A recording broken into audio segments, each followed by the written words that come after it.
Hey, David. Hello, Larry. Let's go meet Francis Eggelton. I know who this is. How do you know who Francis Eggelton is? Well, because I am a woodworker and he has a wood shop, and I know some people who went to his wood shop.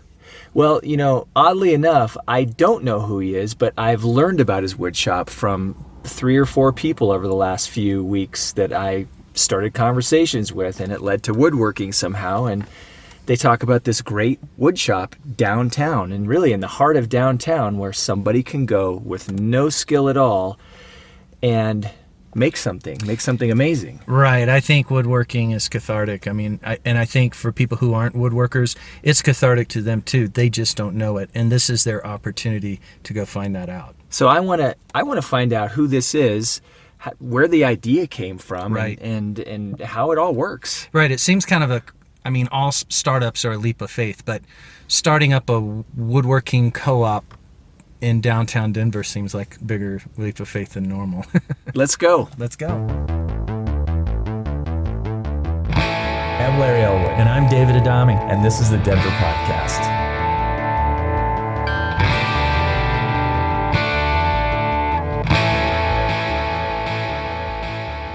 Francis, thanks so much for taking the time to do this. This is so great. Hey, you're welcome.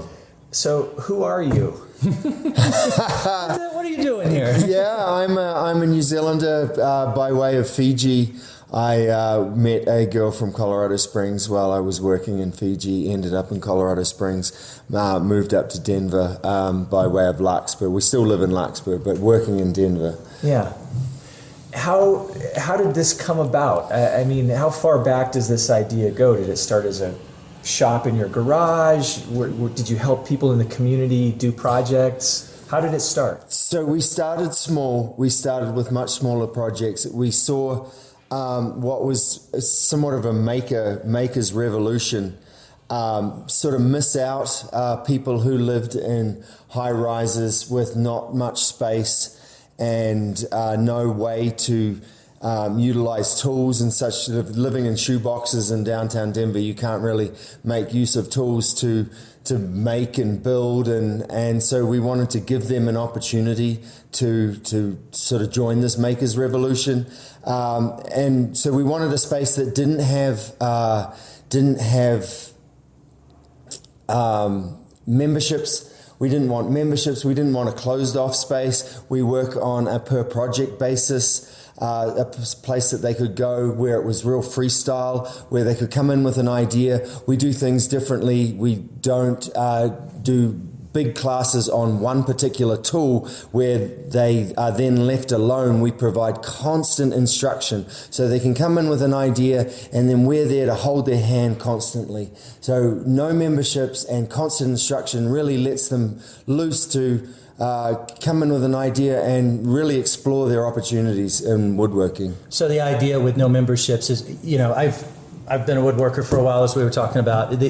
There's intimidation aspect to it. For somebody who's never turned on a saw, to walk into a room with experts and pros, and by gosh, it can be an intimidating thing. And some people wouldn't think about that, but it sounds like you've worked specifically to get rid of that.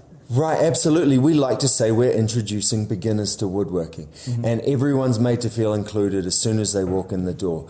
We want to get them to 0 to 100 in the first day. So we're not talking about just doing the basics. We're talking about finding projects that are really, really exciting to do, and then we're going to teach you those skills while you're doing what's really exciting. So the people are finding crazy, crazy projects, and we're showing them those skills while they're doing that. So I didn't tell you this before recording started, but my neighbors Sarah and Natasha came here and built a fly tying desk or table. Right, I remember that. It was sensational. It's a beautiful. It goes back, predates. They came to me and said, "Hey, can you help us build this?" I'm like, "Sure, give me 6 months," because I'm not exactly generally on the spot with my woodworking. But they came here and went home with something that's really a work of art and something they'll have in their family forever. Absolutely, it really was beautiful, and that's something that we can show them. That sort of thing is something that we can show them how to do. That incorporating resins with woodworking. all those little tricks of the trade. We're very, very experienced at doing that, and we've always got 2 or 3 instructors. And woodworking is a vast field, and I'm not going to sit here and say that I know every single thing, and I have people around me that are just as well versed in their area of expertise. So we make sure that all our instructors have their areas, so we're all here and are able to help people in different parts of that big wide world that is woodworking. So I'm curious about what was your first experience in woodworking? How old were you, and was it in New Zealand or? Sure, yes, it was absolutely in New Zealand. You might have heard Kiwis pride themselves on a bit of Kiwi ingenuity, and that derives from us generally living in the country and growing up on farms, and we have to make use of what we have around us. So we're all introduced to some level of woodworking in that we have to improvise a lot on the farm, on the ranch. So you grew up on a farm? Yeah, certainly. All the family members have farms, and we go out and we work them as children, and we have to we learn, and we have to improvise, and that's where we certainly started. And then growing up and in my early career, I certainly was when I was working for a European development agency in the jungle. I certainly was introduced to the more mechanical lumber side of woodworking. What were you developing with the agency? So we were developing agricultural areas in Fiji in the jungle. Oh, wow. And redeveloping old tea plantations that were in secondary growth. So there was a mechanism of taking down secondary growth and repurposing that wood. So into a lot of times into boutique resort hotels, which was lots of fun. So a lot of inbuilt cabinetry we were doing. So I was learning an awful lot then. It was a lot of fun. Great experience, great time in my life. So how old were you when you came to the States then? I was in my early 30s. Okay. Early 30s. Okay. And so you said you were in the Springs. Did you have some kind of version of this shop in the Springs? No, the first version of this store was in the Arts District in Santa Fe, in a very, very tiny spot. We had thought them a lot smaller, and the original concept was for much smaller projects. But people wanted to go big. We just found that the people that came into the store wanted to go big. They wanted to make tables. And as soon as we opened it up to people making tables, we just found our customer base exploded. And we had to move into a larger space. And I'm honestly, you walked around outside and saw the number of big projects. I really feel that we probably could have gone for a larger space already. Yeah, I mean, just looking around, seeing the size of the projects that are sort of partially finished, it seems like this may not be your last stop in terms of spaces. Certainly, we're already looking at expanding. And we don't want to go for that super large mega makerspace feel, because it's very, very important to us that we always have an instructor within arm's reach.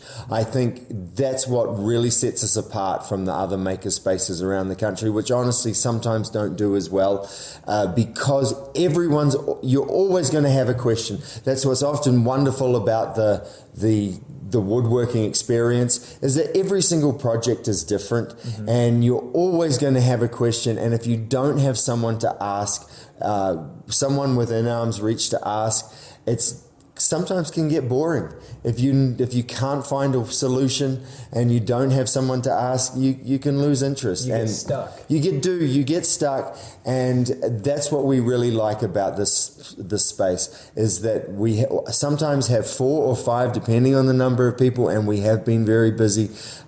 We have instructors right there to help you, and that's what's really nice about it. The other thing about this space is I believe a wood shop should look and feel and smell a certain way. And while being big enough to work with multiple people and have instructors, this room that we're in has exposed brick that's probably 100 plus years old. It's got beautiful old fir floors, it looks like.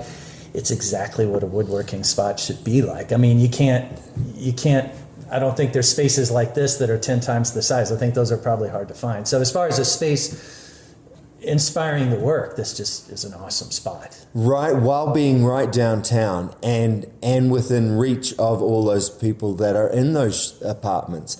We wanted to make it accessible. There's no point in being way out of the downtown area where we can't service those people who are living in those apartments that really need that access to that urban garage that they don't have. And we need to be close to the rail line. Got you.